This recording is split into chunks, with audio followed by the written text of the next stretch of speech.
Komið sæl, kæri hlustundur og verið hjartalega velkomin í hlaðvarp Myntkaupa. Í dag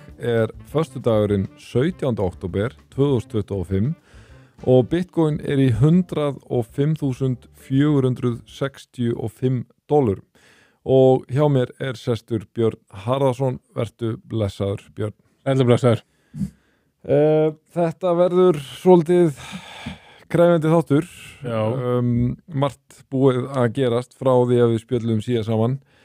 og Bitcoin var í $122.500. Áður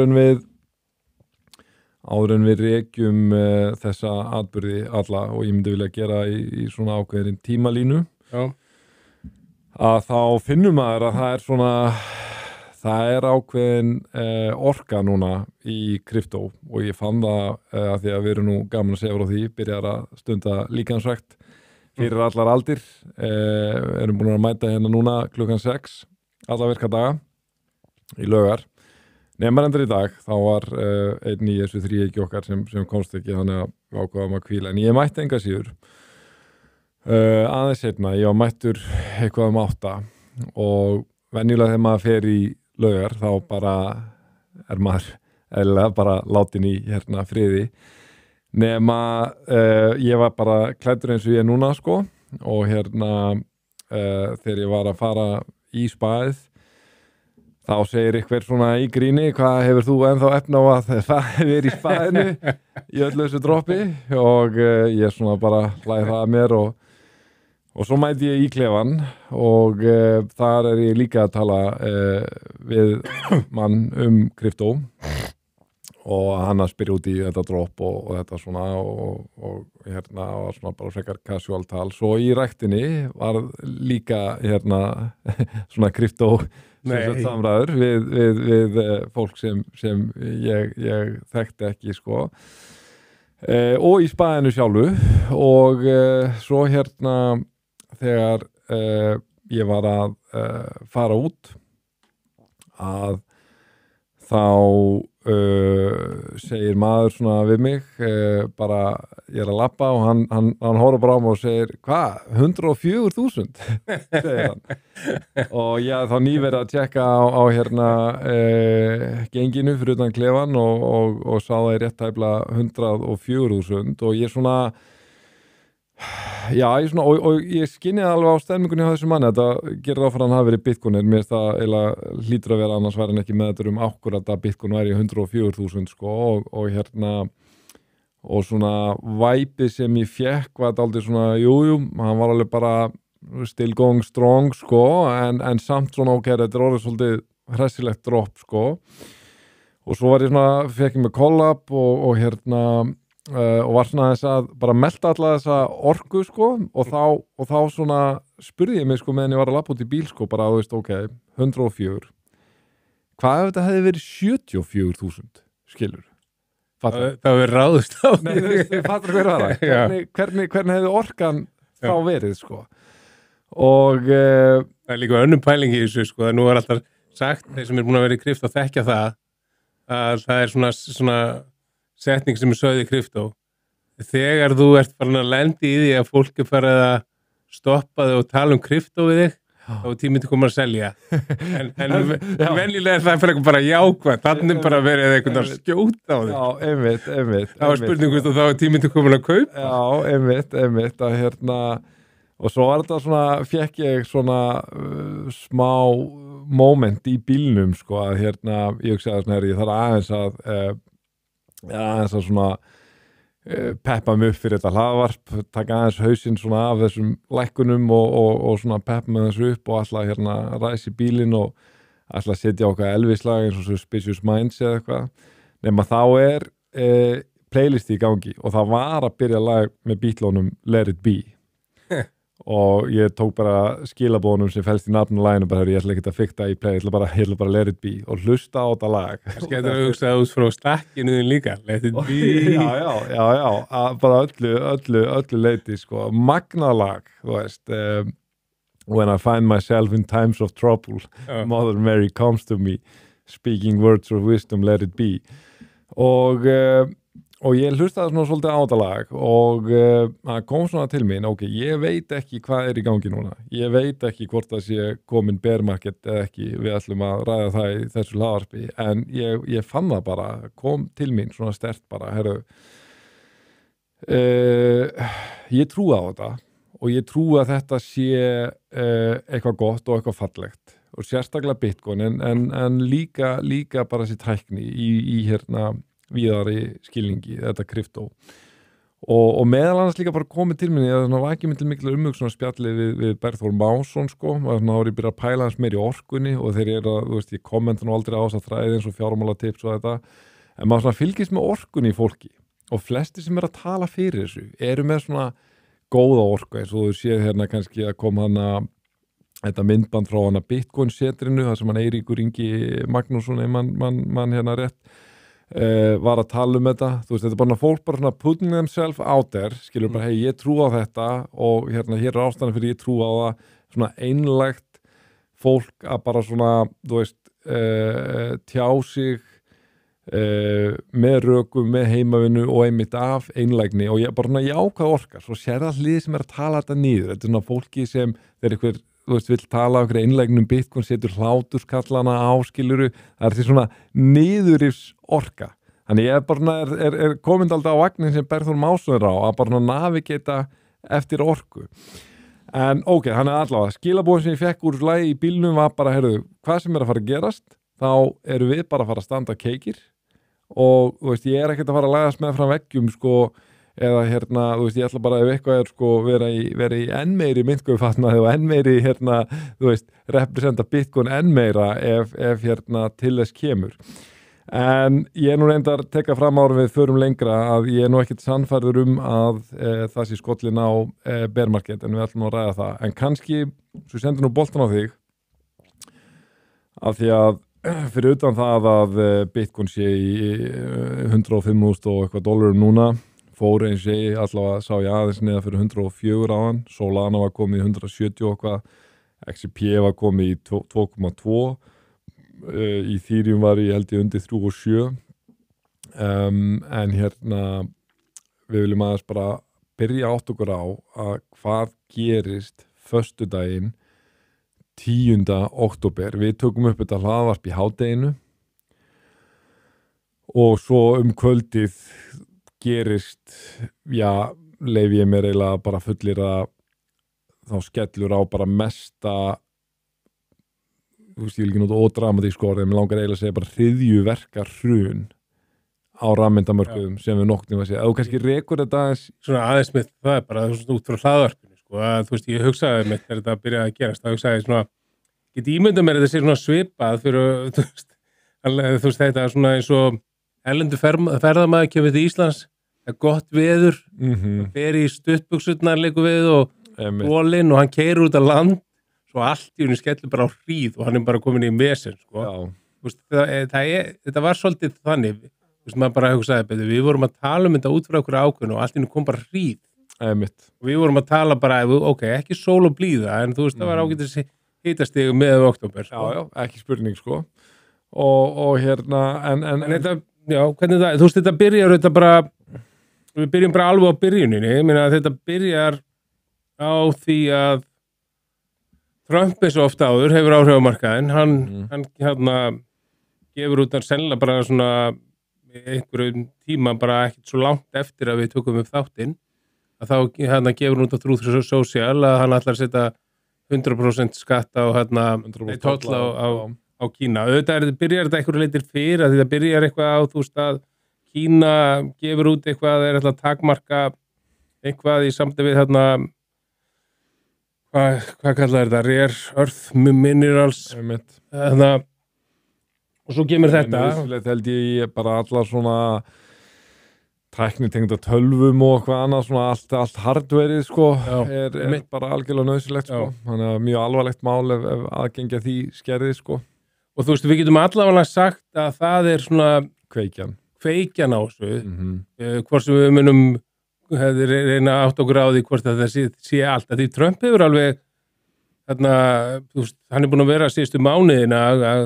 koma með svona dæmi og það hefur alveg sett markaðin eitthvað niður Mhm. en þú veist, það hefur ekki keyrt markaðin eins og á þennan átt. En bara við höfum aldrei séð og við getum farið í þá á eftir samanburðin hvernig þessi dagur var bara mælt í liquidations sem þvinguðum sölum á rafmyndum. Þetta, þú veist, þetta ekki bara var metdagurinn, þetta var metdagurinn sinnum 10, sko. Já, að því þú veist, sko. bara, við bara tölum um það, ég meina þetta talið er allavega, þetta voru 19 miljardar bandaríkjadólar sem voru likviditaðir og og til að setja það bara í samingi og tökum eitthvað svona stórt og getum við tekið COVID-krassið sem var þetta mikið krass markaðar var alltaf miklu minni þá erum Já, já. átt okkur á því sko. Já, já. En það er rétt og FTX-krassið síðan setna já. að það er eitthvað starf á bilunu held ég 1 til 1,2 Einmitt. miljardar, þannig að við erum að tala um alltaf 20 fall hærra liquidation level sko. Já, og ef við setjum því kannski svona samingi við markaðin svona í réttum stærðarhlutvöllum að þá var sem sagt stærsti liquidation dagurinn fram til þessa hafði atvikast í febrúar á þessu ári og það voru 2,2 miljardar dollara í þvinguðum sölum og við erum að tala um það er bara, þú veist, droppið á þannig dögum er alveg bara svona mindblowing en eitthvað sem er eðlilegt að sjá gerast í krypto kannski einu sinni, já, vel 2 ári eitthvað svoleiði, sko en þetta var bara, þú veist, eins og ég vunni við þetta í 5 ár og þetta var eina af þeim fáu dögum sem ég er þakkláttur fyrir hvað ég er alltaf liggjandi á TradingView því ég náði actually að fylgjast með þessu í bara beinni útsendingu skiluru og þetta var bara svona veist, og það gerist aldrei hjá mér þetta er fyrst getið sko, og veist, kona mín hún fær fyrst einhverja meldingar í síma sinn sko, og bara heru, það er eitthvað svaka dropp og ég eitthvað, já ok, byrja eitthvað sko, svona, já, svolítið hresslegt, svo bara verði ég orðlaus í svona 3-4 mínútur þegar ég sé bara, við erum að tala um allt fyrir utan Bitcoin, Ethereum og Solana sem samt allt droppaði hressilega Bitcoin var eitthvað 11% niður þegar sem mest lét ETH 20% og Solana rétt tæplega 30%. Allt annað var 60-80% eða meira niður á TradingView, Björn. Já, og þú veist, ef við langar að fara í eitthvað svona dæmið svona tölur, svona hvað það droppaði mikið einstaka, meina Atom, Cosmos, maður kannski fyrir ekkert mikið fyrir núna, en þeir sem hafa verið lengi á markaðnum, ekki að þetta er ekkert eitthvað lítil mynd og þeir fara frá $4 í 0,001. Já, einmitt. Það er rauninni bara að fara inn í 0. Ég vil algjörlega, já, bara 100%. Sui fór frá 3,4 í 0,56. Einmitt. Link fór $22 í 8. Einmitt. Og það var samt bara svona, eins og það er nú svakalegt, það var samt bara svona moderate með að við, þú veist, aðra myndir, sko. Það var bara á parið, það dropp er, 60-70% dropp eitthvað svo leiði, sko. Og það var bara, sem sagt, í samræmi við, ég menn XRP var líka í þessum pakka, það fór í 25 og byrjaði í 2,8. Það helmingaðist market capi á XRP sem er meir en það, rúmlega, sem er 180 miljardar dollar market cap fyrir þetta, sko. En sko, þá kemur aðeins samt að þessu, er að þú veist,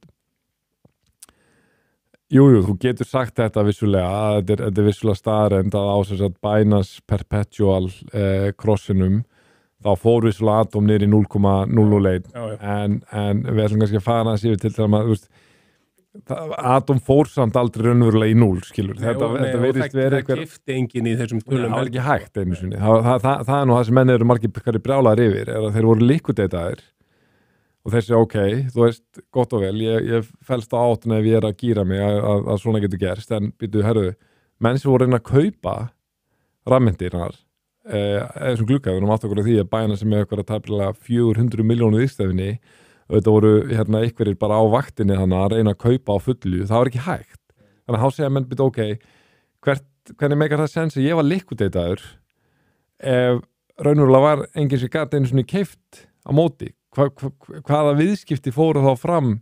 í þessum þvinguðu í þessari þvinguðu sölu, sko. Og þetta virðist vera, sko, að það sem hafi skýrt þetta svakla dropp eins og ég reynilega skil þetta er að þessir oracles, sko, sem eru að veita upplýsingar verðið. Það sem eru svo Chainlink einmitt, á þess að Binance Perpetual kontrakta, það er hreinlega bara eitthvað bílað. skilurðu mig? Já, það allan að virðist vera þannig að þeir eru það að klikka að senda inn verðin einhvern veginn og meira þess að held ég sko að ég held ég sé bara rétt með eins og með Chainlink að bara ákúrat þegar þetta var að byrja að gerast að þá er eitthvað svona uppgreit það er eitthvað svona ég veit ekki hversu oft mánaðalegt uppgreit eða eitthvað leys eitthvað uppgreit í gangi, eitthvað svona smá pása líka sem að við förum í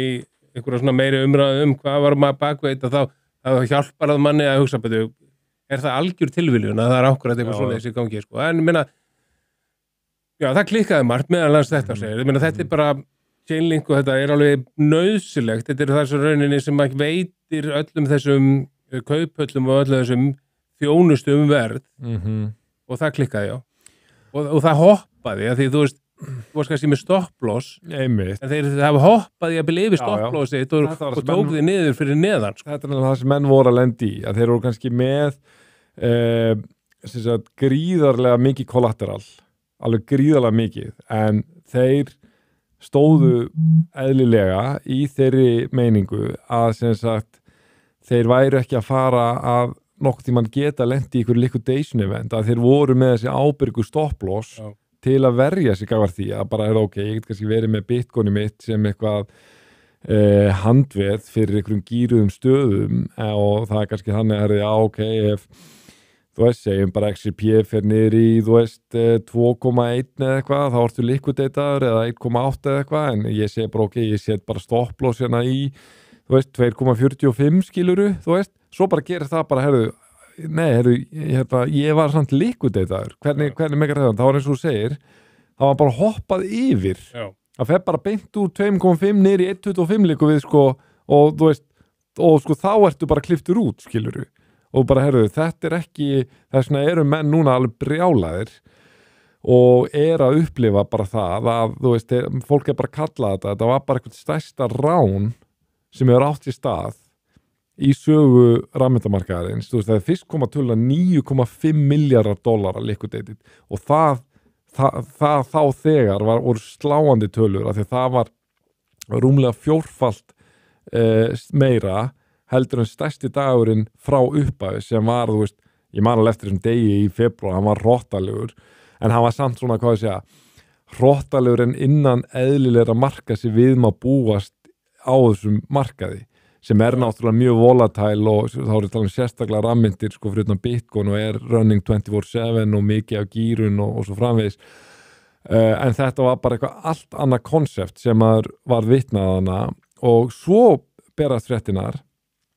langar að segja hálfum degi síðar eða eitthvað þá kemur bara, þessar tölur 9,5 miljardar dollara það gleymist að taka með alla sem voru gýraðir á Hyperliquid þar sem voru aðrir 10 miljardar dollara liquidated. Með öðrum orðum, hver einasti treytar, hver einasti treytar sem var langur í þessu kerfi, bara að þú varst með einhverja gýraða stöðu í altcoins, þú varst þurrkaður út. Já, meina, þú væri með 1,5. Já, þá varstu þurrkaður út. Sko. Og meira að segja, sko, 87% af þessum 19 miljardum var long, en það voru meira að segja short trader síðan liquidata, það var 13%. Já, ok, þá myndi ég halda skýringina því sé svo að þú sérstaklega að reyna að shorta þetta í miðjunni, þarf það að færa eitthvað hræðilegt entry og svo kemur bara, svo náttúrulega bánsa þetta alveg svakalega, sko. Það bánsa alveg rosalega, XRP sem dæmi fer hann í 1,25 og var svo komið í 2,5 skilur þú veist, á sama degi þannig að þetta svona þetta margt af þessu bánsaði 100% en svo segja þetta aðeins þannig að svona þegar ríki hafa sest þá var svona markaðurinn heilt yfir búin að taka svona 10% dífu cirka bát, svo núna hefur bæst í þá dífu sko, við erum komin talsveit neðar sko. Og eins og þú segir hérna með, þú veist, við berum þetta sama hérna februar og sem vorum að tala áðan, þetta meikar einhvern í grunninn út frá markaðnum og líka bara hvar við erum í markaðnum þá meikar þessi, hvað þetta var gríðarlega mikið, það meikar rauninni ekki sens, en þá séum við, þetta bara kerfisrun, Því, þú veist, Já. við töluðum að Chainlink og þetta, það klikkar það, þú veist, annað sem gerðist á sama tíma sem ekki farið mikið fyrir því, það CoinGlass sem svona service sem að veitir futures traderum upplýsingar verð og annað slíkt og meta eitthvað slags, það lendir í proxy attack á sama tíma. Þú veist, það er eitthvað, þú veist, allt þetta sem þú ert að segja og maður er búin að lesa þetta bendir eitthvað allt til þess að það hafa bara verið þaulskipulagt af einhverjum gríðarlegum powerplayerum í þessu spacei. Já, við ræðum það bara aðeins seinna, bara förum bara yfir það sem allt svona sem gerðist. Það er þetta annað sem gerist, er að eitt af því sem að hefur áhrif að mikið af þessum myndum hrinu svona mikið. Að því, þú veist, allar þessar myndir, þú getur kannski útskýrt betur í svona futures trading, þú veist, hvað, þú veist, á mót eins og USDT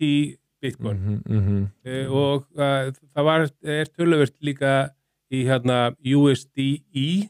sem er stöðleikamynd sem að margir veit ekki er samt alveg töluvert notuð sem er í Þína, ef þú þekkir það, í Þína gefur hann út, sko. Og það var einhver sem setti þú veist, það gerði eitthvað, sko, ég bara er ekki alveg nógu góður í að útskýra hvernig þau gerði þetta, en það var einhvern veginn, sko, dömpuðu einhverju USDE $60 million bara einu sem gerði það verkum, þú veist, á Binance þá það sem að kalla depeggað, það er að segja þegar stöðuleika mynt fer úr þessu $1 fóráleginni í 0,65 á Binance. Það sem þetta bara áhugavert í því, þú veist, það er allir að tala að USDE hefði í depeggað, en svo ég skoðaði það á til dæmis Kraken, það depeggaði í 0,99, það er ekki depegg, með þess að held ég að vera 0,995. Já, það er ekki depegg. Og þetta gerist bara á daginn Binance, þessu var öll dömpa þar, og það hafði þá áhrif að parið, þetta bara var ennþá skakkara fyrir vikið þetta, og það, þú veist, var hlut af þessu keyrslu sem fyrir áfram. Það gerist þannig líka. Þannig að það eru fullt af hlutum sem gerist. Þú talaður að þú gast ekki stopplós og hoppaður stopplósið, menn gæti ekki loggað sér inn á Binance. Það var alls konar svona hluti sem gerist. Svo kannski, sem er kannski ekki alveg þetta, þetta segir, það er allavega kerfisun, hvað sem það þýðir. Og þetta segir kannski, eins og bara með svona Chainlink, að hvað við erum að treysta mikið á eitthvað kerfi og nú er alltaf þessi spurning, getur það hreinlega klikkað? Ég hef aldrei heyrt þá umræði áður, sko. Nei, en er samt sanngjarnt að segja að Chainlink hafi klikkað. Þeir eru með eitthvað upgrade, sko, sem, þú veist, tekur eitthvað örstuttan tíma og þolir allar eðlar aðstæður, þú veist. Jú, en þá getur við sagt að þeir ekki fyrirgjöðu, þeir þurftu mögulega endur, sko, eftir það, því að þú veist, það er eitt af því sem ég heyrði að verðin sem að Chainlink er að veita mikið af þessum þjónustum og jafnvel DEX eins og Hyperliquid að það eru verð sem þær eru að taka af Binance. Og einhver spurði, takið þá bara á einum stað, veitið Hyperliquid upplýsingarnar sem hefur áhrif að það byrjar alltaf að dömpa þar út frá röngum upplýsingum frá Binance. Sko, það góða í að jákvæða við svona skelfilega áföll eru að þau verða mjög oft kveikjan af því að svona kerfi betrumbæta sig, bara sem dæmi þegar Bybit-hackið var, þú veist, þá fóru allar kaupallunar að uppfæra sína öryggisprotokolla til að þetta geti ekki gerst. Ég er ekki nokkru afum að nú eru öll þessi Oracles og annað, en þú veist, það sem mig langar þetta reynilega bara að velta fyrir mér, sko, þú veist, nema þú viljir taka fram enn fleiri faktora. Það er einn faktor sem er ekki beint faktor í þessu. Það er með okkur kannski til að hugsa aðeins bara svona allt í kringum þetta. 20 mínúndum áður en Trump setur þetta út á Truth Social. Já, ég veit hvort alveg, einmitt. Að þá er einhver stór hvalur sem að setur held ég $60 milljónir long stöðu, minnir það að vera á Hyperliquid. Já, einmitt. 30 mínúndum eftir að það er búið að tilkynna þetta, Trump kemur með þetta og lokar hann stöðinu og hann tekur inn 190 miljón 119 ekki 188 miljón dollara eitthvað kringum 190 miljón dollara tekjur og þú veist þetta tengir svo sem ekki endilega öllu hinu sem við erum að ræða þetta svona kerfishrun sko það tengis kannski frekar einhverju bara svona öðru þú veist er mögulegt að þarna sé eitthvað svona insider trading það þú veist Aron, var hann að treyta? Hér kemur það þessu sko við verðum alltaf að fara varlega við erum tjákur það, því við auðvitað vitum við ekki hluti. Það er ég ekki að fullera, ég segi að við ekkur upp þessar spurningar. Það er alls konar getgátur ég teka fram en ég hef ekkert fyrir mér í því sko, ég efast að það sé eitthvað í kringum Trump en þú veist ég veit það ekki skil. Ég veit að bara við verðum að vera ef við ætlum að fara mildari leiðin í þessu þá getum við sagt en sko Trump hefur oft tilkynnt ykkur að tolla hann er oft tilkynnt ykkur að tolla í kjölfar þegar að Kína kemur eitthvað það gleymist stundum í þessu sem sögðum áður Kína var búið að tilkynna eitthvað áður það voru líka svona tæknigreiningar sem að ég var búin að heyra bentu til þess að gæti verið að koma hann að döm svona endilega þannig að það er alveg möguleiki á einhverjum eðlilegum skýringum að einhver þarna bara að sjá þetta Trump hefur hingað til að Kína kemur með eitthvað svarar með tollum, markaðan fyrir niður ég ætla að setja hérna sjort bara sko að sama skapi þá þá erum við líka að fara varlega þegar við erum að tjá okkur sko Binance og þetta en enga síður þú veist þá held ég að við verðast allavega að þú veist varpa ljósi á umræðuna sem í gangi að þeir eru með eina af þessu stóru marketmakerum Wintermute og þú búin að kynna þér það hvað var í gangi milli Binance og Wintermute og vera allan allt árið og við vorum að tala það í síðasta þætti en algjörlega fórmyndið síðasta þætti en sko þarna þeir voru að senda er ekki að skildir þeir voru að senda gríðalegt magn af krypto og Wintermute á Binance í aðdragandanum að þessu hruni held ég farið rétt með áður höfðu verið rosa mikið að Binance að senda á þá og þeir voru að selja gríðarlega mikið magn sérstaklega Solana sko það var Ethereum á tímabili og mögulega voru þeir að selja það á opnu markaði og kaupa síðan aftur að þetta fór alltaf aftur til Binance á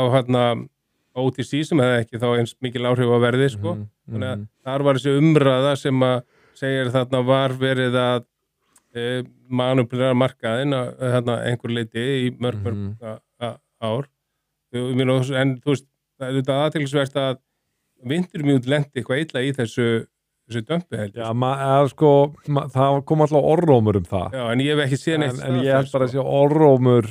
sem var að spretta kemur alltaf eitthvað orðrómur eitthvað ég sá eitthvað það var eitthvað orðrómur að Crypto.com hafi lendi illa í algjört kjaftaði, þeir voru eina fáu kaupullunum ásamt Coinbase en á að vera operational allan tíman það sem eins og athyglisvert og hefur ekkert gerst áður er að nú forstjóri Crypto.com og er bara mjög outspoken gegn Binance hann bara kólað út og segja bara þú veist, þessi aðili er bara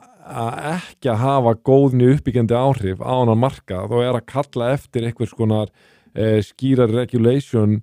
og svona einhverjum hömlum ná einhverjum að beisla hana markað þetta verður rosalega áhugavert að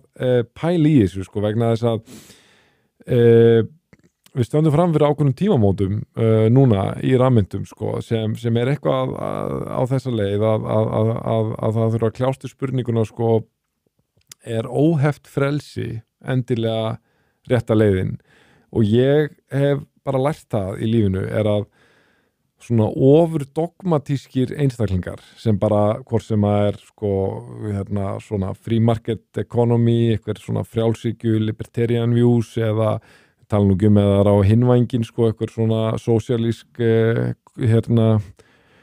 kommunísk dogma sko er að ég bara eftir því sem eldist ég verð minna og minna dogmatískur og ég læri heil mikið þegar ég las ævisögu Teddy Roosevelt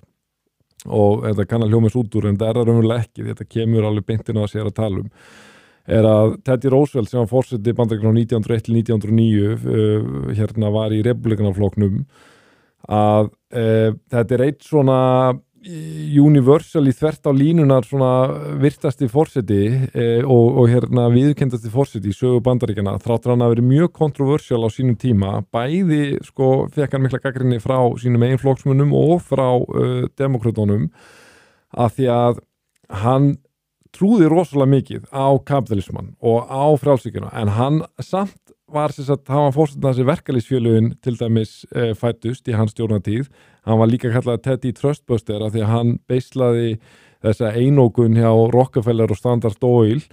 og þá var allir sko hægri menni sko herrubítu trúur ekki á kapitalisman, trúur ekki á frelsi og allt þetta, hann sagði jú, en ég er bara að díla hérna við raunveruleikann og raunveruleikinni sá að það eru börn að vinna í einhverjum kólanámum og er að deyja hérna sko bara í stórum stíl í 12 tíma á dag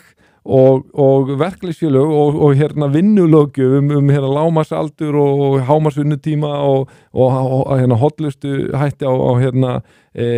hérna vinnustöðum er bara nauðsynlegt, alveg sama hvað finnst einhverja dogmatíska kenningar sama þegar hann fór og splittaði upp einókunni hjá John D. Rockefeller þá erum við bara, við erum bara að oppreita hérna í hérna krafti frelsisins þá sagði hann bara nei, þið að rústa öllu markaðnum, samfélaginu til tjóns og núna er eitthvað allir sammálum, allir málsmyndandi hægri menn er bara, þú veist, það er bara honum að þakka að kapitalismin náði að blómstra í Bandaríkjunum af því að hann áttaði sig á nógu snemma, hann er rétta leiðin, það er frelsið og það er frjálsíkjan en það þarf að ná að beisla þetta með einhverjum lágmarkshætti og núna stöndu þetta aldrei fram fyrir þessu og hér kemur þess að samhengi inn í sem ég er að tala er það ok, við getum sagt bara nei, við ætlum ekki að setja neinar hömlur ég er ekki að tala fyrir því að við erum að fara eins og á hérna hlutabréfamarkaðanum í Bandaríkjunum þar sem ef markaðan lækkar 7% fyrir klukkan 3 á daginn þá er bara hérna þá er markaðin fristur í 15 mínútur ef markaðan lækkar á einhverjum tímapunkti 20% þá var bara dagurinn fristur og að treyta daginn eftir ég er ekki að tala fyrir slíkum breytingum en ég bara sumir hafa talað að það hefði alltaf verið eitthvað kerfi sem að hefði stoppað eitthvað á leiðinu þú veist, af því að þú veist, þá það fólk bara að spyrja sig ok, er það þetta sem við viljum að bara, hérna, að því að sko Tom Lee hann er búin að tala núna ég er ekki alveg búin að ná utan það en hann var að segja, þú veist, þessi $19 miljardar tala hún er bara toppurinn á ísjakanum hann er að tala þessi tala getur verið $80 miljardar ég átta mig ekki alveg þú veist, en sko, þá bara spurningi þessi er það þetta sem við viljum? Er þetta hérna, þú veist, og þar kemur bara þessu, bara þú veist, ástæðan fyrir að maður aðlist frjálsa markað og frelsi, það er af því að maður trúir því að bottom line-ið er gott fyrir samfélagi. Það er ekki bara af einhverju dogma, bara frelsi óháð öllum raunveruleika er markmiðið. Þú veist, það er komin í dogmatíkinu og við þurfum bara að spyrja okkur, er það þetta sem við viljum? Nei, ég segi bara, ég sammálaðir í þessu að, þú veist, við viljum hafa þetta frelsi sem að kannski bálkakæði teknum Bitcoin hefur verið að boða og okkur svolítið ekki þetta yfirvald sem er að stjórna öllu hvar geima peningunum hvernig mátt taka það út og svo framvegis en það er alltaf eitthvað þú veist, ég geng samt ekki svo langt að menn megi haga sér á siðferðilega rangan hátt, jafnvel ólöglegan hátt taldum að við gætum þú veist, það hafi verið umræð og ég ætla ekki að segja hún sér sönn að þarna, þess að við varum að tala um þetta með interview að út frá svona proof of reserve þá væri þeir reyna að nota peninga þú veist, nota Solana frá fólki sem átti Solana en ekki þessum Binance átti það þekkjum við til dæmis í FTX þeir voru bara að nota þína peninga sem þú áttir hann inni þú veist, það er ekki frelsi, það er bara market manipulation, lögbrot og svo framvegis, sko. Nema það væri leift eins og fractional reserve í bönkum, þá máttu nota peninga fólk. Sko, vandinn ennilega þessi og ég treysti mig bara ekki alveg til að svara því, sko, byggt á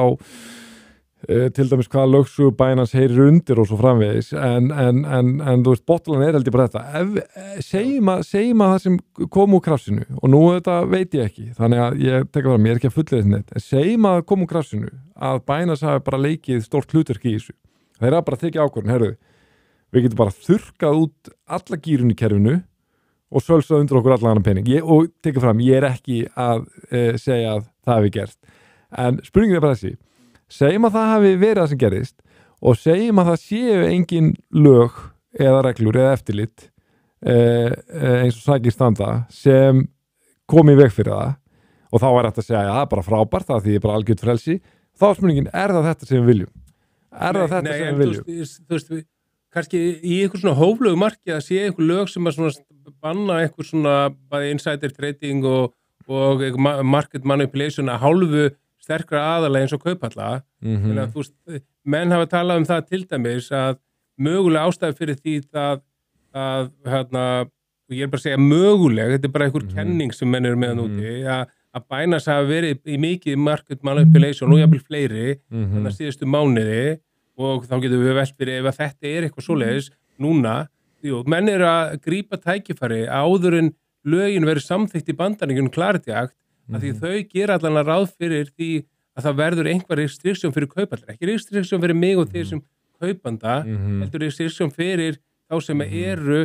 að veita þessa þjónustu og þú veist, og við getum þetta að sitja hérna og mér finnst það kannski ekki ástæði til að við fyrir eitthvað dítil í það og ég hef bara ekki nægilega þekkingu til að segja hvers konar lög það og hvað að hafa og hvað ekki hafa. Ég á því að þú veist, það sem vantar stundum í svona bara fjármálalög yfir höfuð held ég, það þessi bara svona neytendavernd, það bara vernda henni almenna neytenda af eitthvað. Já, að minnst að kosti. Ég veit ekki alveg, þú getur sagt það meira, þú ert löglærður maður, sko. Já, sko, það erfitt að segja nefnilega hver nákvæmlega lausnin á að vera, en sko, það þýr ekki að hún sé ekki til og að maður, ég ætla ekki að segja að ég sé bara alveg búin að krönsa hvernig löggjöfin nákvæmlega ætti að vera til að sporna við þessu, en ég þykist áttam á einu.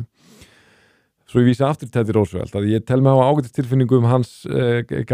þangagangi og hann myndi horfa á Bitcoin og hann myndi horfa á þessa tækni og hann væri gríðarlega jákvæður gafart henni. Ég er 100% á því að ég svona tel mig að fengi að kynnast hans gildum og þangagangi nægilega vel. Hann myndi sjá svona atburð gerast og það myndi kvikna á honum, eitthvað þarf að gera til að tryggja eða minnstakosti draga verulegur líkum þess að atburður af þessu tagi gerist aftur. En að mynda samanskapi segja, það jafnljóst að það alltaf hættuleg vegferð að fara í þessa átt að ætla að fara að tryggja þetta. Því að áður hún veist af, þá ertu komin í bara allt og stranga reglur, allt og mikið svona governmentisma sko og þú veist, svona drepur alla nýsköpun og allt frelsið, þannig að þetta vandasamt og það var rökið sem hann fékk þú veist, þeir svo bara verkalýðsfélög munum bara þýða það að það verður bara ekkert frelsi í bandarísku efnahagslífi og atvinnurekendur verða bara dauðadæmdir sko og menn sögðu líka þegar hann fór í Standard Oil, svo bara liða árin og menn sögðu bara meiri sér Milton Friedman og svona miklir hægri menn sem voru tengdi við Chicago háskólan, þeir voru bara það sem hann gerði var bara afrek, bara raun og veru kapitalist afrek fyrir bandarísku þjóðina sko og þannig að þetta það sem stöndu fram fyrir núna. Þetta allavega, þú getur sagt það sko, við getum rætt endalaust, við fyrir aftur í eina atburð að hvort að þetta sé bara að menn allt og mikið líkvið, það miklu stærri markaður og eitthvað svoleiðis, en þú veist, en eftir sittur þú veist, það auðvitað margt sem bendir til þess að það hafi allavega verið, það einhvað sem hafði áhrif á þetta eru einhverjir insider power player, ég get ekki fullt að það hafi verið Binance, en ég bara segja svona drop gerist ekki nefnum þetta séu insider power player. Já, ég hugsa sko, þú veist, það sem stiður það, CoinClass sem ég sagði á þann, það lendir á sama tíma í proxy attack, það þessi dump á í þína sem deephackar það og þú veist, svo erum við með Trump tilkynningar, ég gæti trúa því að það snýst rauninni ekkit Trump tilkynningunni sjálfu sér. Ég geti trúa því að það gæti jafnvel verið aðilar sem voru að plana eitthvað og reyna að bíða eftir rétta tækifærinu. Þetta var geggja tækifæri, að því að rauninni sko, þú veist, ef þú ætlar að dömpa sérstaklega kryptómarkaðinum að þá best að gera það þegar kemur neikvæð frétt á föstudegi rétt fyrir lokun markaðis í Wall Street. Því þú veist, þá eina sem þú getur gert að þú getur panikað yfir kryptónuðinu, ekki hlutabréfanuðinum. Þannig að ég held að það þá það hugsunin, það bara þarna í gott tækifæri, bara hann að íta á go-takkan og það fara að stað. Mér finnst það líka svolítið áhugavert með svona, við hugsun svona mainstream media, þú veist, hefur rosa mikinn áhuga þegar kryptóbömpar. Ég veit ekki hvort það sé vísisfréttina sem hérna Bitcoin hrinur eða eitthvað svona. Sá það. Og það kemur svona smá hvað þeir koma alltaf bara þegar eitthvað neikvægt. Og svo kemur smá hvað hlutabréf og Nasdaq fór ekki niður. En það sem þetta vantar í þetta líka, mér af hverju fór hlutabréfin ekki meira niður. Ég ekki að segja að hann hefði farið meira niður. Hann hefði gert það svona, sko. En hann lokaði. Hann var alltaf lokar, það er alltaf málið. Þetta er alveg grátlega hlægilegt að fylgjast með vísi, sko, fjallum þannig eigna markað, sko. En hérna, ok, nú erum við búin að tala svolítið svona neikvæða hlutina. Mér langar að við spyrjum aðeins og eftir hvort nú sé skollin á bjarnamarkaður. Já, mér langar líka að sjá bara hvað kom, við erum bara líka bara að tala hvað kom neikvætt út úr þessu. Það er einmitt hinlegin. Við ætlum að fást í spurninguna, skollin á bjarnamarkaður? Já. Aðeins og eftir. Að því að nú langar við aðeins að koma með punkt að við erum búin að tala mögulega neikvæða við þetta. Og að því að þú veist, þetta er fyrst skipti sem ég var að taka mútið spurningu bara, where do we go from here, sko, og ég þurfti bara að vera alveg heiðalegur þegar þetta var í gangi, bara, ég veit að ekki alveg, skilur, þetta er eitthvað sem enginn hefur, ég var að tala um menn sem hafa verið 10 ár á þessu markaði, 10 ár, það er nánast allur líftími rafmyndamarkaðarins, þeir eru bara, ég hef aldrei séð hana eins, þannig að það verður svolítið að fá að koma í ljós, en svo var ég svona að melta þetta og ég var að tala við fullt af mínu vinnum og við vorum allir bara, bara hvað í veru, eða þú hefur séð mými hérna með Ron Burgundy í Anchorman þegar hann er hana með bjórin hana eftir slagsmálinu og það segir að that escalated quickly, sko, það er svona, maður var svolítið bara þannig, bara svona daldið bara í losti, sko, en og ég áttam á því að þetta var ekki kannski alveg óhlutdrægur hópur sem var að tala, þetta var allt svona hardcore kryptogaurar, en allir sögðu samt þetta. Þeir spurðu, hvað er gameplanið þitt? Og ég segi, ég er bara að fara að halda áfram að kaupa. Ég er ekki að fara að selja, ég er bara að fara að halda áfram að kaupa. Menn sem áttu til laust cash, þeir keiftu á þessum degi, þannig að og ég fór svona aðeins að melta þetta, og annað sem ég verðilega að koma inn á hérna. Þessi dagur hafi verið tiltölulega rólur á myntkaupum. Frekar döldagur. Svo gerist þetta og ég er ekki búin að fara yfir data til að staðfesta það, en ég er mjög confident þegar ég segja, því að ég var að fylgjast með þessu og við vorum að ræða þetta náttúrulega á fullu meðan það var í gangi. Ég er mjög confident þegar ég segja meira en 90% af viðskiptunum voru kaup. Já, vel gert. Og það var mjög lítið paniksölur og það var, sko, bara meiri háttar met sem ég bara ekki sé þetta áður, ekki á svona rosalega þröngum tímarama, bara met slegin í innborgunum. Mjög, og áhugavert að því að rauninni ef við tökum bara Fear and Greed indexin, sko, hann fer frá 64 í 27 bara örsköfum tíma. Já, það var bara algjört met slegið í innborgunum, og hvort sem það var, skilur, fólk bara, að leggja inn 21.782 krónur eða eitthvað að leggja inn 4 milljónir og bara, allt þar á milli og meira tilreynda líka. Og þá var ég svona pínu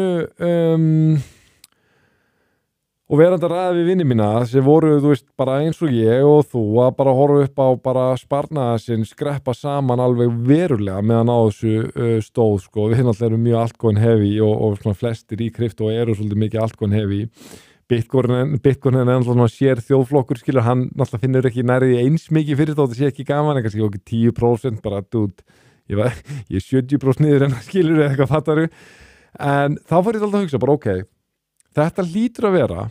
það fullera það, að þetta er í fyrsta skipti í sögunni á mörkuðum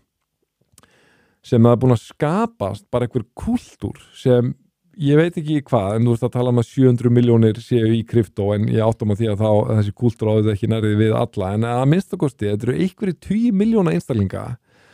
sem þetta er bara orðið eitthvað svona gildi þegar að svona rauður dagur, svona Armageddon event sem skellur á, þá eru þeir bara kaupa og þeir eru jafnvel að virtue signala sig á samfélagsmiðlum í sínum tribe að bara hei, ég keipti dífuna, þú veist, check, eða bara skiluru, þú veist, þetta er svona eitthvað svona alveg die hard, þú getur náða það bara delusional, hafa nú einn vinur minn sem sagði sko hvert er gameplanið og ég sagði ég ætla bara að halda árum að kaupa, sagði ég, þú veist, það er bara hann hvort sem er rétt eða rátt og hann sagði já, sama hér og svo sagði hann hashtag stay delusional skilur þú komið þetta gríðarlega power kultúr og þá segir bara ok, ef þetta er svona stór kultúr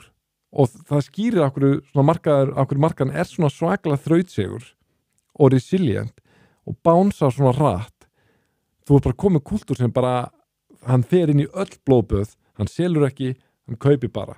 og bara, þú veist, bara inn í þetta höfum eitt á hreinu hvað var að hrynja og hvað ekki eða þú veist, þá er ég ekki að meina það sem við ætlum að fara að tala um ég ætlum bara út frá þessar umræðu þú veist,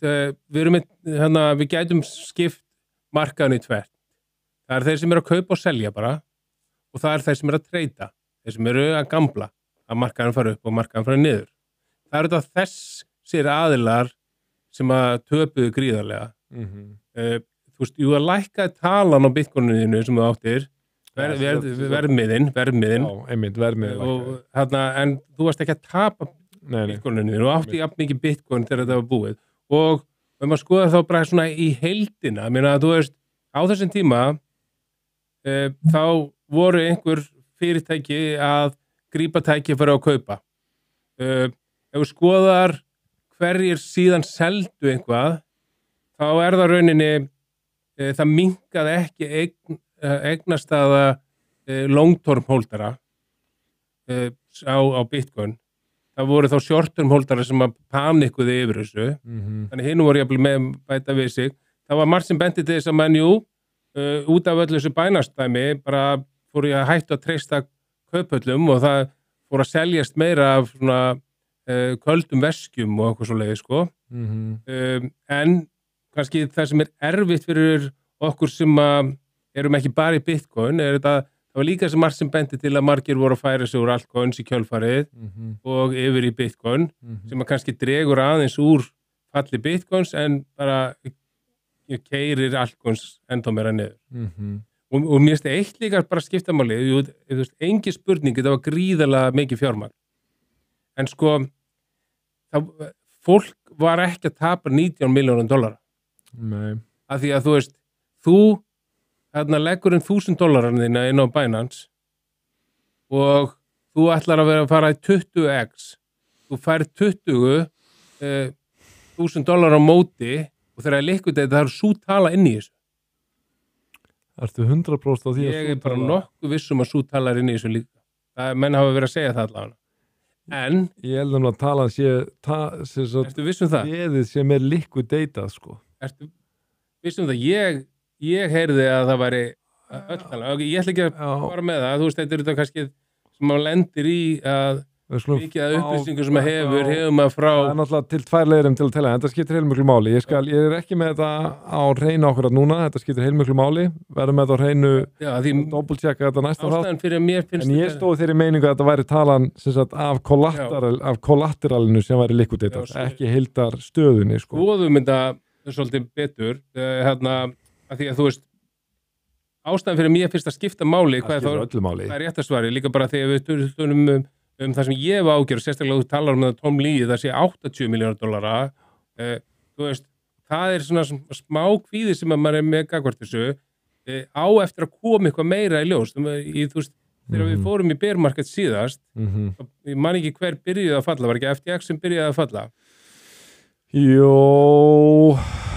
það voru menn að segja bara þetta er bara það eitthvað smávegis þetta gengur yfir og svo bara byrjaði bara snjóbolti áru smæra allar enda sem byrjaði að falla undan en enga síður já, þetta skiptir alltaf heilmiklu máli áttur á þessar hvort mælikvarðan stuðstu. Ég stóð þeirri meiningu að það væri sem sagt, að því að til mjög dæmi þar slatti líka af sem sagt krypto sem var liquidatað sem var notað sem collateral fyrir lán, skilurðu, þar sem lánsféð sko ekki í neinni stöðu endilega, það vel bara komið út úr kerfinu sko, svo liquidatast kryptóið, þannig að ég því svolítið hissa ef það væri heildarstaðan sem væri talinu. Ég skal fá þessu skorið og vera með þetta á hreinu fyrir næsta þátt. Mig langar núna að spyrja þig, Björn, þessu grundvallarspurningu sem Erum við að fara að tala um hvaða kerfi virka og hvaða kerfi virka ekki? Nei, ég vil bara að því við erum búin að spjalla heil lengi og það er komið að bara algjöru grundvallarspurningu sem bara spurningi sem brennur á flestum og ég veit að margir sem eru búin að hlusta núna orðnir óþrifullir að heyra þessa spurningu, þetta er spurningin eina spurningi sem fólk vill fá svar við. Er skollin á bjarnamarkaður? Já, það var rosa gott ef fólk gæti bara fengið svar við því hér í þættinum. Sko, þetta er já eða nei spurning, Björn. Já, sko, svarið mitt á, ef ég yrði að segja já eða nei, þá myndi ég segja nei. Af hverju? Sko, ég held, já, ég skal segja af hverju. Þú veist, af því að, þó að það gerist ekki svona stóri hlutir og hafi ekki gerst í sögunni sem við vorum að tala að þá gerast þessi liquidation í bull market. Það er rétt. Það er jafnvel sagt að þegar það hreinsast út svona fólk sem í gíraðir, þá verður markaðan heilbrigðri, en fyrst og fremst segi ég, það er bara ytri þættir. Ef það kemur ekki ljós að það sé bara fullt af einhverjum fyrirtækjum í þessum kryptómarkaði að fara á hausinn, að þá vil ég meina að þú veist að það hefur miklu meiri áhrif að við erum kannski að sjá fram á meiri vaxtalækkunar árinu. Við erum að sjá fram á það sem kallað quantitative easing, að það verður að fara að streyma meira fjármagn. Það hefur verið að gera það. Við erum ennþá aðeins eftir á í þessu og þar alveg held ég að það hafi raunverulega miklu meira áhrif. Ég held að gull er náttúrulega bara búið að vera á bara silly rönnu upp sko. Já, og þú veist og tala að Bitcoin eldi það og ég held að sko þar sem þetta er bara klassískt dæmi sálfræði markaðarins. Við vorum í bara, hvað segir maður, bara ekki extreme greed, við vorum bara í græðkismóti. Já, samt bara rétt svo. Við vorum ekki, við vorum samt í, ok, við förum þá að út frá mælirnum vorum við svona við vorum að rokka á milli greed og neutral. Já, einmitt. Við förum mjög hratt niður í óttan og svo þegar allt þetta fer að allt þetta sem að gerast tölurna, hvað sem mikið þetta var og allt það, þá förum við í disbelief móti sem við bara höfum ekki trú að markaðurinn fara upp aftur. Og þá mun markaðurinn fara upp aftur gerist mjög oft. Vandi minni helst þessi að sem ég veit ekki, ég held að sé samt alveg 20% líkur að við getum verið í bear market eða eitthvað svoleiðis sko. Hluta til erum við á þeim stað í 4 ára hringrásinu við miðum við hana, við reynum ættum að hafa verið búin að toppa núna og fara niður. Það er bara þessi ytri þættir sem ég held að hafi jafnvel meiri áhrif sko. Vandir sem mér líka bara svolítið erfitt í þessu, þegar svona mikið gerist þá erum við kannski ekkit mikla líkur að við erum að fara að keyra bara upp yfir all time high og bara keyra upp í kjölfarið, sem svolítið erfitt á þessum tímapunkti að þarna október á að vera einn besti mánuðurinn fyrir, eða ekki besti mánuðurinn fyrir Bitcoin, nóvember besti mánuðurinn fyrir altcoins og maður hefur svolítið ágjör altcoins í öllu þessu sko. En minna, þú veist, bjarsýnin minn kannski, mætti að segja, við varum ennþá samt að halda og það væri bara svona normal, mjög hátt normal, drop, þá þú veist, ef við skoðum október, þá meðaltali í fyrir hluta október sem 2% upp, það 30% í seinni hluta októbers, þannig að þú veist, við eigum seinni hlutan eftir. En minna, ég ætla, þú veist, ok, fyrirmarinn minn í þessu, af því ég get ekki sagt að sé 100% og ég get ekki einu sinni sagt að sé, þú veist, 90%, að þá segi ég sko í svona aðstæðum alltaf tækifæri að kaupa dífuna. Já. En ég ætla að segja það, ef þú ætlar að kaupa dífuna, keyptu þá í projektum, eða myndum, sem hafa þegar sannað sig meira en eitt bullrun og lifaða bear market. Já, 100%. Og sem þú trúir að munu lifa áfram. Og það einmitt það sem ég held núna, þú veist, þeir sem að koma núna, jú, það verið að kaupa Altcoin-dífuna, ég viðurkenni, sjálfur ég daldið, þú veist, þetta ætti maður að vera bara að kaupa Bitcoin núna, en maður samt pínur svona bara, þú veist, ef þetta einmitt að fara að snúa við, sko, þá veit maður Altcoin munu bánsa svo harkalega upp, sko, en Ég myndi heldur ekki ráðleggja endilega að kaupa ef þú þarft að selja aftur innan nokkra mánaða, þú veist, keyptu í, þú veist, þessu myndum sem að þið eru með, Bitcoin, Ethereum, Solana, XRP, ég er smá spurningum ekki Sui hefur ekki lifað af bear market en þá, sko, og þú veist, en sættu þá við það, ef að það komið bear market, að þú veist, að þá bara allar að halda þessu inni. Algjörlega, það mindset sem ég með, sko. Ég bara núna, ég bara búin að, þú veist, ég ekki að segja, ég svariði fyrir mitt leiti í átanda þessi skollin á bjarnamarkaður, og ég reyndi að viðkynna, ég held ekki, en mér finnst það samt nógu sennilegt til þess að ég sjálfur að búa mig undir að setja bara með mín token bara óhreyð til ásins 2030. Já. Og tel mig vera miklu betri stakk búin til að takast á við þennan bjarnamarkað heldur en ég var 2022 en það sko, ég í grunninn alveg sammálaður það hins vegar þetta sem fær mig til að svona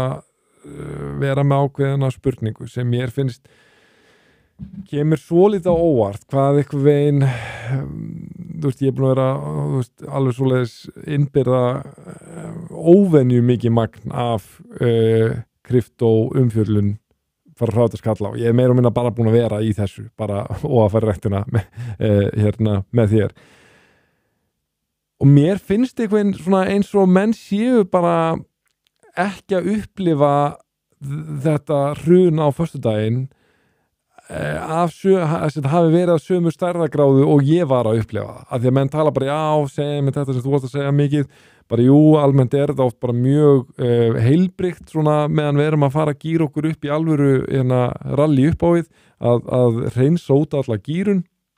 og halda svo áfram og ég tek alveg heilsugur undir það eina sem ég spyr mig bara, þú veist, ekki einhver munur á því að reynsa, þú veist með 20, jáfnvel 30% dífu niður á við sem reynsar alla svona hvað að segja, eðlilega eða þess að gýrun sem má reikna með því að vera reynsu út í einhverjum slæm matbörum, þú veist, við erum að tala um bara, þú veist, menn sem voru með 1,3x gýrun sem í raun og veru ekki gýrun, skilur, eða þú veist það augljóslega gýrun, en þeir voru allir, 1,6 miljón treytara voru klipptir út. Jú, og það sem að, þú veist, engin spurning, talan hefur áhrif, minna, þú veist, að því líka bara það sem ég hef mest áhyggjur og ég held að myndi hafa mest áhrif að það kæmi rauninni bjarnamarkaður og það væri rauninni ekki komið fram núna, eða væri fullt af einhverjum sjóðum, einhverjum vogunarsjóðum og fleira, sem að töpuðu það mikið í þessu, að við værum að fara að sjá eins og við sjáum við sjáum snjóboltar sem átti sér stað eftir FTX. Það fór ekki bara FTX, þá Celsius og BlockFi, það voru Járskapital og það var allt þetta og það svona óttinn minn kannski að það gæti verið eitthvað svona. Ég held að fyrirtæki núna, þau standa öll mjög vel en þú veist, ef þú varst ekki með hlutina í lagi, þá fórstu undir 2000 og svo bara til að skjóta inn, sko, við bara staðfestum næst en gervigreindin vinkona minn hérna virðist vera sammála því sem ég sagði áðan að þetta væri lánsféð væri inn í þessu. Ok. En minna, við erum að setja þetta í samhengi. Ef lánsféð væri inn í þessu núna, þá var lánsféð inn í þessu líka í febrúar og 2021 og allt það sko. Það er alveg rétt sko, þannig að hlutvalslega er það jafn mikið sjokk sko. Engin spurning. Ég hefði haldið að það væri, en ok. En ég myndi, ég skora á því að skoða þetta samt fyrir næsta ár. Gengur skuggum með það sko. Önnur spurning sem leiðir af þessar spurningu, þannig að svarið þitt er svona með eðlum fyrirvörum eins og maður segir, að þú svarar þessar spurningu neitandi. Ég meina, þú sagðir að við erum að vera ábyrgir. Ég ætla ekki að segja það hérna, ég ætla að segja að þú veist, þegar ég segi 20% líkur þessi bjarnamarkaðir, ég er bara samt einhver svona tala sem maður hendur út, ég er ekki með eina formúlu sem ég settið inn í sko. Og það er líka bara, þú veist, það sem maður hefur bara fengið að læra í þessari vegferðmanns er að þú veist, hvort sem það er Cathy Woods eða Lynn Alden eða Raupal eða Michael Saylor, þú veist, Tom Lee, Willie Woo, Benjamin Cohen, whatever, þú veist, virkilega frambarlegt og klárt fólk sem gerir ekkert annað en að stúdera þennan markað árum saman og maður fær það bara reglulega svo staðfest með svo skýrum hætti er að jafnvel þeir klárustu þeir bara geta ekki vitað óorðna hluti. Það er bara eðli málsins samkvæmt. Sko. Við erum búin að fá dropp síðan, og það er það sem ég hugsaði, sko, ég ætla að reyna að meta þetta. Það sem er svo erfitt í þessu, að ég skoðaði bæði svona þegar þetta er þarna, bara svona einhver leiðrétting, að það sem gerist í leiðrétting, að verður svona einhver svona rosadropp, svo réttir markaðar aðeins við sig, svo kemur annað dropp. Gæti verið þetta. En svo skoða ég líka byrjun á bjarnamarkaðan 2021 og þá kom rosadropp að byrjaði að leiðrétti svo menn svo þetta er ekki bjarnamarkaður, bara að byrjaði að leiðrétti sig og svo kom alvöru dropp. Eða ekki alvöru dropp, síðan bara fóru það smá saman lengra og lengra niður. En ef maður þarf að lesa í eitthvað tjart til að sjá þetta, þá bara ok, ef þú lest annað, þá færður ég þína niðurstöðu, ef þú lest bæði, þá færður báða niðurstöðu, þannig að það er bara, ég veit það ekki. Það er einmitt, þú veist, það er daldið svona bótulæni í þessu. Sko, ég ætla að segja, ef við gerum ráð fyrir að sé Skotland á bjarnamarkaður, mestu vonbrigðin við það er ekki þau að það sé Skotland á bjarnamarkaður, heldur er það að við höfum ekki farið, þú veist, bygguna á ekki einu svona tvöfalda síðasta topp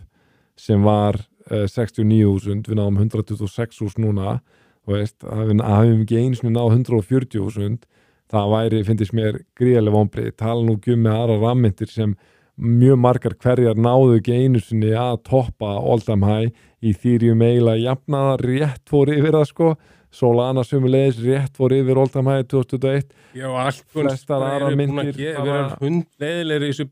svo kallaða bullmarket sko. Þannig að það væri rauninni mestu vonbrigðin. Það styrkir eða rennir stóðum undir þá kenningu sem ég haldi á loftu og aðhelstina lengi að þessi markað lítur ekki lengur einhverjum lögmálum 4-year cycle sko, að þú veist að þannig að það ætti þá líka að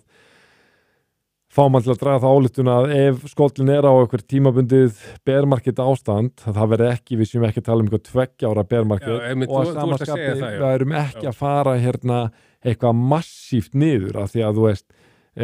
skilum við náttúrulega setja í samhengi þegar Bitcoin tekur 78% niðursveiflu að þá var hann alltaf í kjölfar þess að það var búið að hækka 20x, þú veist að það fer í $3,000 2020 eftir COVID-krassið,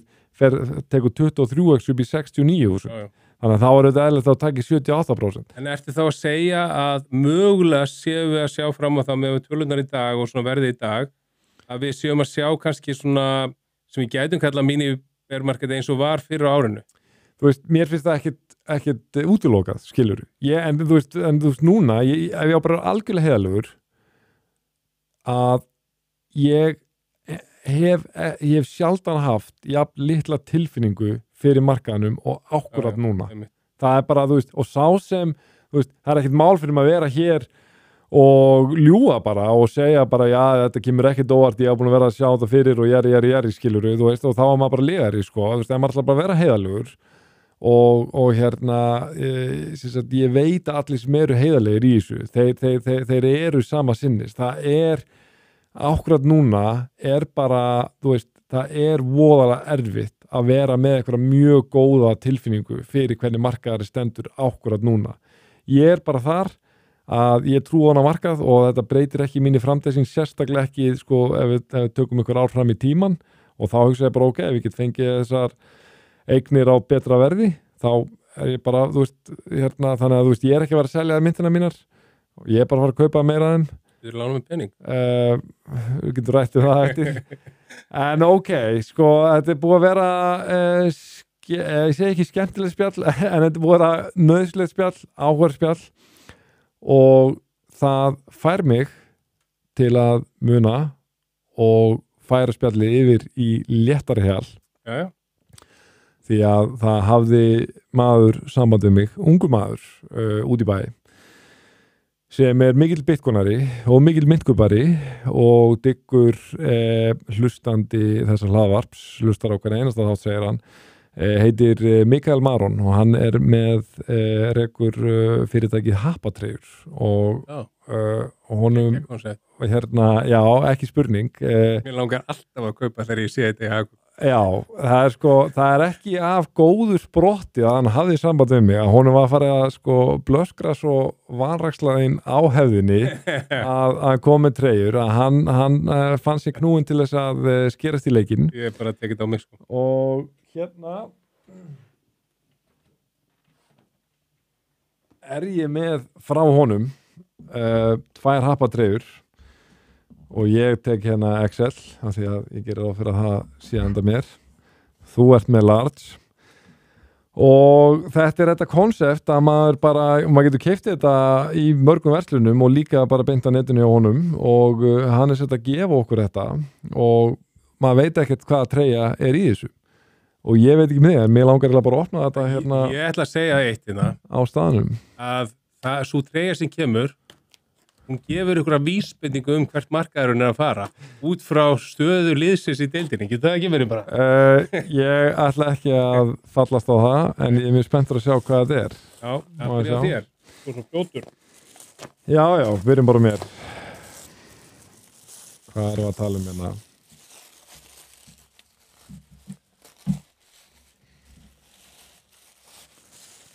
Má ég sjá.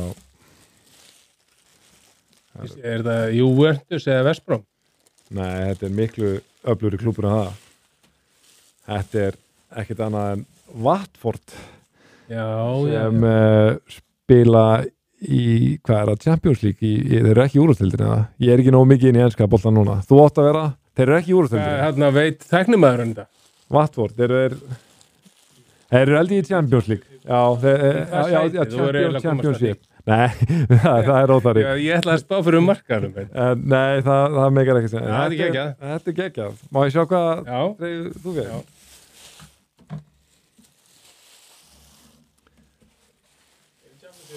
Champions League. Í hvað sæti? 11. sæti, ok. Þetta ennþá 50-50 meðan að markað.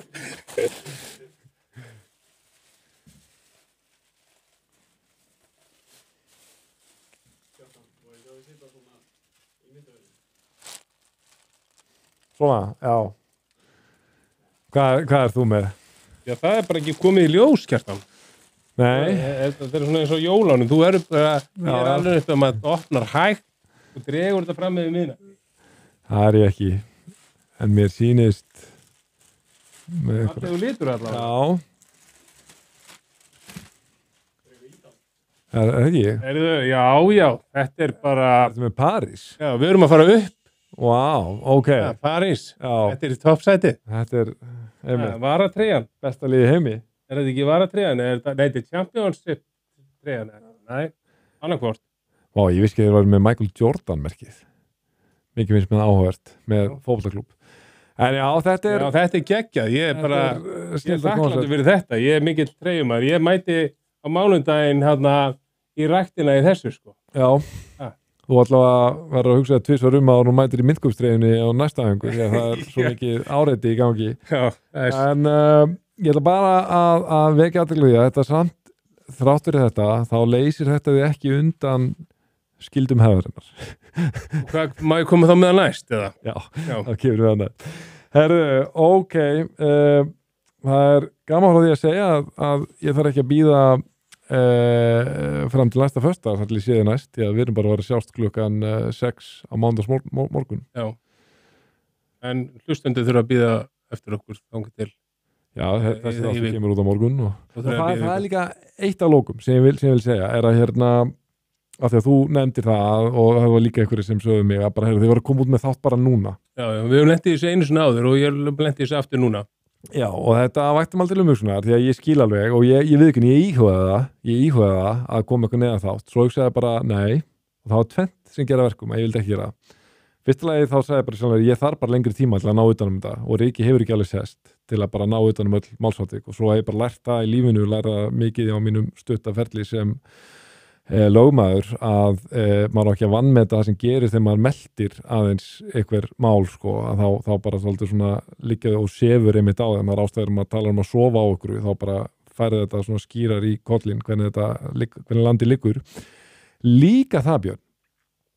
að við þurfum að vera dálítið svona þú veist, tréð í storminum, skilurðu með þetta hlaðvarp sko, að hérna, þú veist, við getum ekki verið að senda út skilabúðin eða gerist eitthvað svona viðburður að bara, herru, það er bara neyðar hlaðvarp og hérna, nú þurfa allir að fara að gera eitthvað ráðstafanir, þú veist, mér finnst það líka bara að vera valjú í konsistansínu í þessu hlaðvarpi, að bara, herru, það kemur þáttur, hann er alltaf gefin út á lögatum, það er alveg saman hvort þessi veikur, eða við erum að útlanda eða hvað og tökum við bara upp og búum í hæginn og, þú veist, þannig ætlum við bara að sigla. Þannig að þú getur ekki, það mun alltaf koma eitthvað, bæði upp eða niður, eitthvað sem gefur tilum til þess að gefa út eitthvað neyðar hlaðvarp sko. Já, og þú veist, ég skil alveg hugsunna að menn er að panika, en svo ég las eitthvað í fjármálabók einhverja reglu sem að var hérna til að spara, það var hérna ef þú ætlar að kaupa eitthvað sem kostar meir en 10 skall, býti 30 eða langar ennþá eða keyptu það. Ég held að það sé svo sem ágætis ráð í panik hugsun að selja að allt sé að fara að hrynja og er sko sem er ekkert að þú er aldrei náð þessu mesta hrunni hana býttu allan einhverja daga kannski er alveg ágætt að býða bara í viku eftir þættinu til að mynda þér meiri skoðan á þessu. Já, en ég held svo sem aldrei sé gott aftur þetta með þessar myndir sem munu lifa af var aldrei gott að selja í ykkur droppi, nema þú þurfur virkilega á peningunum að halda. Seldi þá frekar áður þegar það er búið að vera frá. Já, ef maður bara vissi það. Ef maður vissi það. Já, vissir það ekki? Frábær ráð í boði Björns Harðarssonar, einmitt, að manni þetta næst, að selja áður en það droppar. Já, ég gerði það ekki, þú það ekki. All right. Verslun á myndköpum. All right, Björn Harðarsson, ég þakka ekki hella fyrir spjallið og ég þakka ykkur kæru hlustendur og áhörundur fyrir samfélgina og við sjáumst og heyrumst aftur að vikuliðinni. Verið sæl.